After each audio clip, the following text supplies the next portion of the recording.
that I have for them is whether in their work they think that in the management of elections, because that's what we're talking about, do they think that social media has helped them in the execution of their task, or has it made it difficult for them to manage the elections? And as they respond, it would be good for them to give us the positive and the negative aspect of both social media in particular. I think that social media for us has been like a two-edged sword. It has both its positive and negative effects.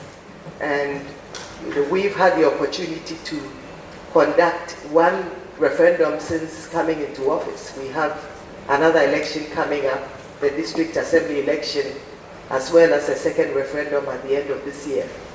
And so we've had, our own share of, fake news and social media. But in a nutshell, social media has helped us with our work in the sense that it has enabled us to, send out timely information to our constituents. It has also allowed us to engage with them constructively. And so if you take an example of our just ended registration exercise, we had the opportunity to use social media to inform the citizenry of the various processes, to do some voter education using social media, some extensive voter education, using social media, and as well as the traditional media. So I believe that we had a wider reach because we were able to put our advertisements and our voter education, on WhatsApp and on Facebook and so on. Apart from that, it has also enabled us to interact with our constituents because we have tried to create, to some extent, some interactive, session on Facebook where we receive feedback from them and promptly respond to them. But ultimately, it has helped us also, reach our target audience, spontaneously. So you put out whether be it a press release and so on, and it goes out and it's all over, it's covered extensively and even goes beyond, the borders of this country. I think also it has helped reduce cost, and because we used it, as I mentioned, for our releases and so on. In the past, you'd have to pay for advertisement, even for a press release, or organize a press conference that comes with cost. But now what we do is once we have a release, you don't have to have a press conference. Where the click of a button, the release goes out. So it has been very instrumental, and it has also helped us to receive prompt feedback. So in both registration and exhibition exercises where we've had challenges with internet or shortages in material and so on, we've been able to receive, prompt alerts from our officers in the field and from our constituents about some of the challenges, and it has enabled us to respond, in a timely manner. What we've done is to build a team that does the scouting, that receives, so we have a platform where we receive complaints and concerns, and we have a team that is responding in a timely manner to some of the challenges that we have faced. So in a nutshell, it has been very, very useful. Just 2 days ago, we put out a release, and we didn't have to face the press. We just, released it to our comms people who sent it across board, and, again, with the click of a button, it was out there. But also, as I mentioned, we received our own share of fake news, and it's been, it's been, like a baptism of fire, because, you find that on a weekly basis, fake news is being released, and really to malign the integrity of the commission and commissioners, and also to undermine our work and our processes. So it's been like a two-edged sword. But what we've tried to do is to counter, the fake pieces of information that go out in a timely manner. And as we head towards the election, we're trying to build a solid team that would, provide timely response, to be ahead of the fake news, to provide information on all our processes and what we are planning to do, our activities and so on, and to educate. So we hope that that would be some sort of a counter. Au Burkina Faso, en 2020, nous serons 10 millions d'électeurs sur les 20 millions de Burkinabés. Sur les 10 millions d'électeurs, il y a 7 millions qui ont 25 ans. Et aujourd'hui, vous savez très bien que ceux qui ont 25 ans, ce sont ceux qui sont nés avec les nouvelles technologies. Donc, il est impossible aujourd'hui d'agir dans le domaine public et ne pas tenir compte de cette frange de plus en plus importante de la société. De ce point de vue-là, les réseaux sociaux, évidemment, sont un partenaire indispensable. Le gros problème, comme toutes les innovations, et particulièrement en Afrique, c'est l'absence d'éducation à la consommation des réseaux sociaux. C'est une technologie qui nous tombe dessus, un peu comme on a vu faire avec les sachets plastiques. Dans la plupart des pays aujourd'hui, les sachets plastiques sont un fléau parce que nous n'avons pas éduqué nos populations à la consommation et à l'utilisation de ces outils. Il en est de même exactement pour les réseaux sociaux aujourd'hui. Et en tant que journaliste, évidemment, je sais tout le bien que les réseaux sociaux peuvent être d'une utilité, évidemment, pour les citoyens de façon générale, dans le sens de la démocratie, dans le sens de la liberté d'expression, mais aussi, en tant que journaliste, je sais tous les dangers qu'il y a dans une information non maîtrisée, non responsable. Parce que la question de fond aujourd'hui des fake news, c'est la question de l'irresponsabilité et évidemment la question de la non-maîtrise. Dans le journalisme traditionnel, on avait l'habitude évidemment d'accorder à celui qui n'a pas besoin d'écrire son nom et son prénom ce qu'on appelle évidemment des journalistes, aidez-moi encore, c'est des pseudos. Mais un pseudo ne veut pas dire qu'on ne connaît pas qui écrit, puisqu'on peut remonter à la source de l'écriture. Le problème des réseaux sociaux, c'est comment on remonte à la source de l'information. Et ça, c'est la grande question de la consommation. Comme je dis, c'est l'éducation à l'utilisation des réseaux sociaux.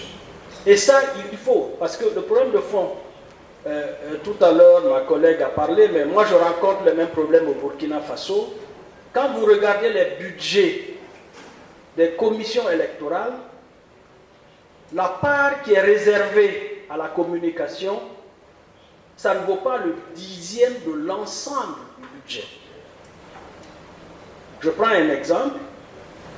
Sur le cycle électoral que nous allons conduire au Burkina Faso à partir de maintenant, c'est-à-dire en 2020, législative, présidentielle, et en 2021, les élections municipales, ça va nous coûter environ 100 milliards. Environ. Quand vous regardez la part du budget réservé à la communication, ça ne vaut pas 1 milliard. Or, comment voulez-vous que des citoyens, parce que la démocratie sans information, à la limite, c'est du n'importe quoi. Si vous faites, on ne peut pas choisir si on n'est pas informé. Et on doit être bien informé. D'où la question évidemment de l'éducation civique qui est un élément fondamental et de la question de l'information du citoyen sur l'ensemble du processus. Ça, ce sont des choses extrêmement importantes qui vont donc naturellement être prises en compte. Mais moi, je considère que souvent, devant les nouvelles technologies, on voit tout en noir, c'est-à-dire on voit le verre à moitié vide, au lieu de le voir à moitié plein. Quand on le regarde du point de vue positif, à mon avis, c'est un outil, et tout outil dépend de l'utilisation que l'on en fait. Les commissions électorales aujourd'hui ne peuvent pas ne pas composer avec les réseaux sociaux et les nouvelles technologies.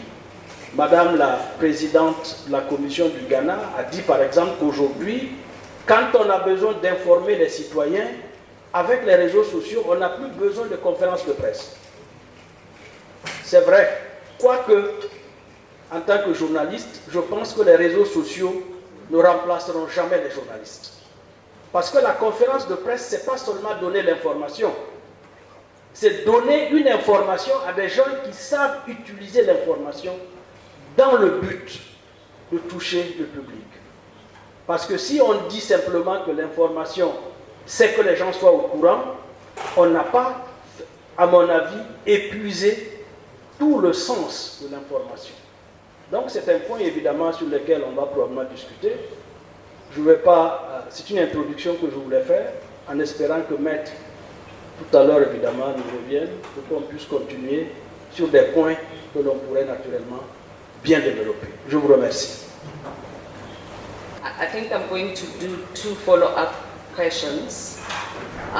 The first one really is a follow-up on the positive usage of social media to inform the electorate. And my question is, with, I don't know, the penetration of connectivity in this country, but in other countries like the one that I come from, you find that the rural areas are challenged because there is no connectivity. So even if you communicate with the electorate through social media platforms, those platforms might not reach the rural areas. And there's the issue of digital illiteracy, and there's also the issue of the high cost of data, because in our countries we're still struggling with universal access to a free internet. And I would like to know from you, and that's the first part of my question, how do you deal with these issues to ensure that as we use technology, those who are disadvantaged in terms of access to resources are not further disadvantaged? That's the first part of the question.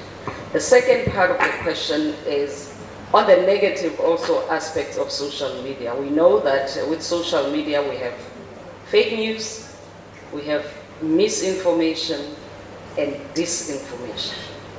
I would like to know whether electoral commissions or election management bodies have the capacity to counter the negative usage or to counter the negative aspects of the use of social media, such as fake news and misinformation. Do you have the capacity to monitor social media so as to look at, to ensure that social media is not used to derail you from managing the elections or derail the entire electoral process? Thank you. I think this is a very important question. It's one of the issues that I was pondering over, the issue of capacity. And it's a challenge that we face, and we recognize that we do have that challenge because you have a targeted approach by elements of the society to, misinform and to put out fake news. And so you have to have a strategy for that. And it's one of the things that we are looking at, because as you're doing your work, you have a targeted audience behind the scenes, who also have the interest of propagating fake news. So this is one of the areas that we are looking to strengthen, within the commission, because if you have to have, the resources to be able to put in place, a structure that would counter fake news. But as we go towards the elections, it's something that we're very mindful of, to have a team that is monitoring the news 24/7 and countering it. One of the ways that we've done and what we are doing now is to provide timely information on what we are doing. And so you are educating the public, you are providing, minute by minute information of on your processes. So you are hoping that that would serve as a counter somewhat, because if you have your information out there and you are educating the public on your processes, if fake news is released or people disinform, you believe that the public should be able to decipher the truth from, the fake news. So this is one of the approaches. But we are also mindful of the fact that we need to put in place a strong team to tackle, fake news as we head towards the elections.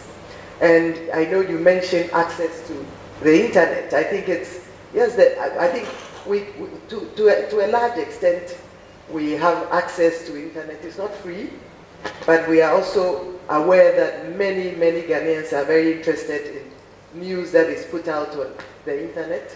And so one of the strategies that we have employed is to, to undertake our voter education in the major dialects.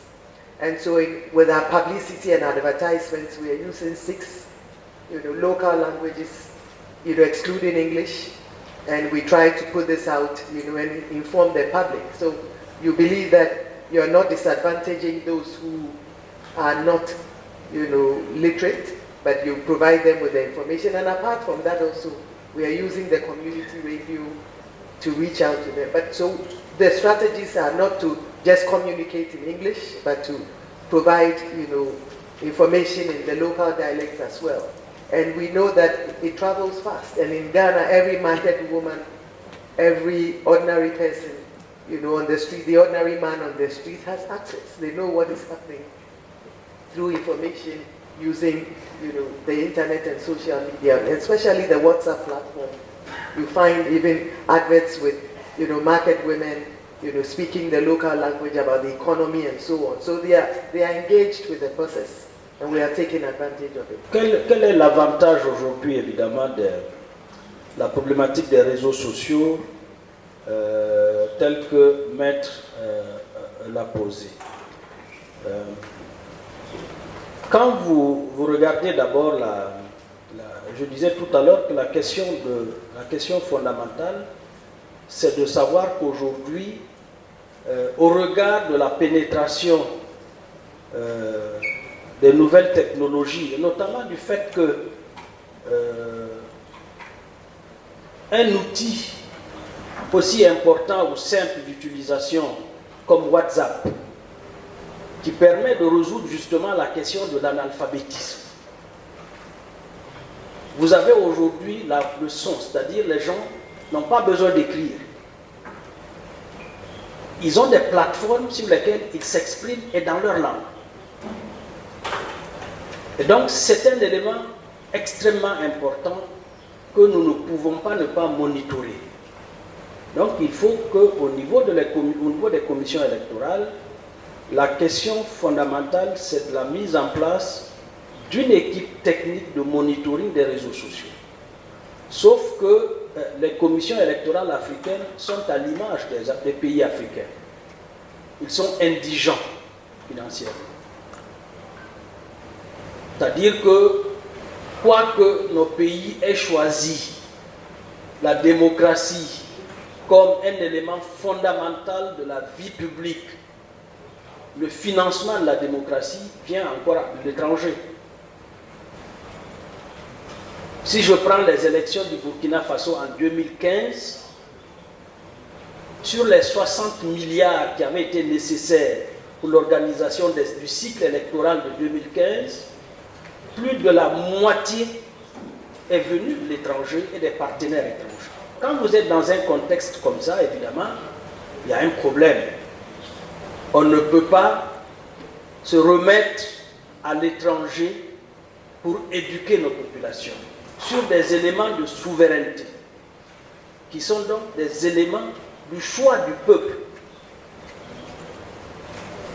Ça, c'est un élément fondamental sur lequel il est difficile, évidemment, pour une commission électorale d'avoir un dispositif de réponse à l'ensemble de la désinformation et des fake news que l'on peut donner sur les réseaux sociaux, sur le processus électoral.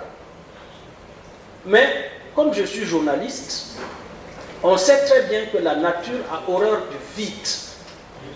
Lorsque vous ne dites rien, c'est quelqu'un d'autre qui dit quelque chose à votre place. C'est pour cela qu'évidemment, sur le processus électoral, les commissions électorales doivent être les seules en capacité, doivent mettre les dispositifs pour être la source principale de l'information. Et une information régulière, anticipée sur les éventuelles attentes des électeurs. Puisque nous connaissons, nous sommes des spécialistes de la question, nous pouvons donc anticiper sur un certain nombre de besoins en matière d'information. Nous pouvons donc anticiper en matière d'information sur un certain nombre de préoccupations liées au processus électoral. Ça, on doit le faire et on ne doit pas être battu. Maintenant, il faut, à mon avis, et ça c'est un élément fondamental, si on ne le fait pas, tout ce qu'on dit là c'est zéro. Si on n'éduque pas les citoyens à la consommation des réseaux sociaux, l'ensemble des citoyens, si on ne fait pas cette éducation-là, on peut tout faire, on n'arrêtera pas, évidemment, les dommages et les ravages de la mauvaise information ou des fake news, comme on dit. C'est un élément fondamental sur lequel il faut travailler. Je pense que c'est vers ça plutôt qu'il faut qu'on s'engage dans le cadre du processus électoral avec toutes les grandes étapes. Vous savez très bien que les moments des élections, ce sont les moments de grande passion. Vous savez très bien aussi que l'esprit politique est l'esprit le plus retors qui existe sur cette terre. Il n'y a pas un esprit tordu que l'esprit politique. Parce que c'est quand on en vient à la question de la dévolution du pouvoir, les gens ne se préoccupent pas de la réalité des choses. Les gens se préoccupent de comment les choses vous bénéficient ou comment les choses vous profitent. Et surtout, quand nous sommes dans des milieux où l'éthique n'est pas très élevée. Donc, la question fondamentale sur cette question-là, il me paraît, il faut l'éducation des citoyens. Il faut que nous nous battions de ce point de vue-là pour assurer l'éducation, pour la consommation des réseaux sociaux. Comment est-ce que chaque citoyen devrait se comporter vis-à-vis d'une information sur les réseaux sociaux?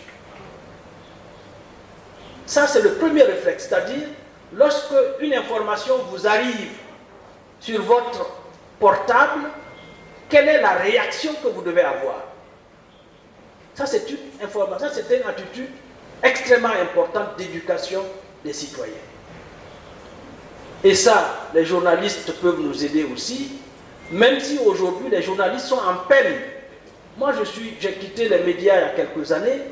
Je regarde aujourd'hui le paysage médiatique burkinabé que je connais du point de vue de la presse écrite, mais les gens sont en peine, c'est la crise, parce qu'eux-mêmes n'ont pas su s'adapter à la nouvelle technologie. Ce qui fait qu'aujourd'hui, c'est la course, non pas à l'information, mais la course à celui qui va savoir le premier. Parce que savoir quelque chose n'est pas une information. Et ça, je pense que l'ensemble de nos sociétés devrait, de mon point de vue, travailler davantage sur cette question de la consommation des réseaux sociaux. Si on y arrive, tout le reste, y compris le processus électoral, va être un grand bénéficiaire. Electoral commissions have to walk a very thin line. There's always suspicions about the true independence of electoral commissions and their ability to execute their mandate, to fulfill their duties impartially, without fear, favor, or prejudice. It's always there, irrespective of what you do. You can never please all the political players because they will also be suspicious that you are either on one side or the other. Then that now brings me to the monitoring of fake news or misinformation. And where do you draw the line, particularly when it comes to the robustness of political speech online by political leaders? Where do you make a decision as you monitor social media to look at what one political party or one candidate says about the other in the heat of campaigning? What speech do you allow as robust political speech? What speech do you disallow as fake news or misinformation by one candidate against the other? And as you do that, where do you draw the line between misinformation and free speech? Well, in Ghana, the Electoral Commission is not responsible for speeches made by the political parties, and therefore, when one political party makes or puts out fake information or misinforms the public about another candidate, it's not the role of the commission to call that party to order.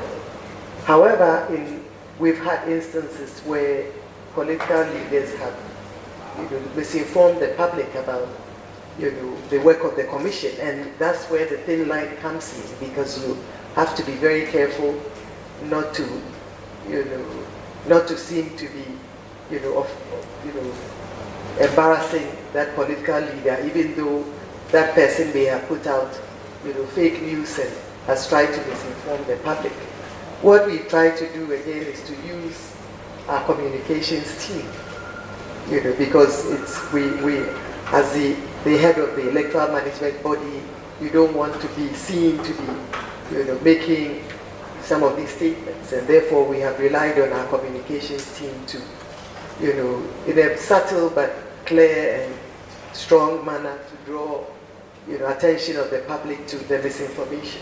So we don't have, in our case, the difficult task of calling political parties to order when they misinform the public about other candidates or other political parties. But in our case, we've had to draw the line, but also be very professional about it and put out the facts if it has to do with the commission, and not attack the person or the personality of the candidate or attack the political party, but just to put out the clear facts and the truth.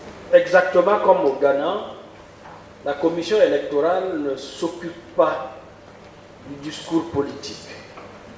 Il y a une autre instance qui s'occupe de cette question-là, qui est donc le Conseil supérieur de la communication, qui monitore la communication politique et se charge de rappeler les hommes politiques lorsqu'ils sont évidemment en discordance avec l'éthique et la déontologie.